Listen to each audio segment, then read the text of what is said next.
cashirka 21 ka digtoonow macalin Faarax arday maanta waxaan si wada jir ah uga sheekeysanaynaa waxyaabaha sida digtooni la'aanta loo sameeyo iyo dhibaatooyinka ay keenaan ayaa inoo bilaabay sheekada aadan ardaygii koowaad aniga waxaan hadda ka hor idaacadaha ka maqlay nin reer miyi ah ayaa magaalada yimid waxa uuna ka iibsaday sunta xoolaha laga maray shilinta iyo qaniinka waxa uuna ku shubtay caag saddexla ah markii uu reerkii u tagay waxa uu bilaabay inuu suntii xoolaha uu maray si khalad ah waayo dhakhtarka xoolaha lama wadaagin hawshaasi xoolihii qaar way ku xanuunsadeen qaarna way ka badbaadeen kadib islaantii reerka waxa ay soo qaaday caagii waxayna ku dhaqday biyo kadib isaga iyo dhowr caag oo kale ayay caano ku soo qaaday waxayna keentay magaalada caanihii waxaa ku smoobay dadkii iibsaday aadan walaal waa muhiim arrinka aad sheegtay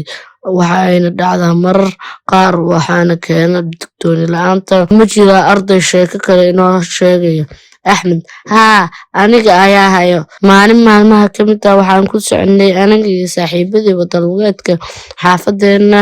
loo maro wiil dhalinyaro ah ayaa waxa uu ku cunayay moos gidaar agteena ah kadib qofkii mooska ayuu wada lugeedkii ku tuuray isla markiiba oday waayeel ah ayaa ku simbirxooday nasiib daro waan ka gaari weynay in aan ka badbaadino waayo odaygu waa uu inaga horeeyay haddaba odaygii waxa uu ka jabay gacan waxaa kale oo gaari jug xoogan maadaama uu u dhacay si lama filaan ah taana waxaa keenay digtooni la'aanta waa sheeko wanaagsan ee arday aan saaxiibadeen iyo bulshada u sheegno waxyeelada ay leedahay waxaana laga muujin digtooni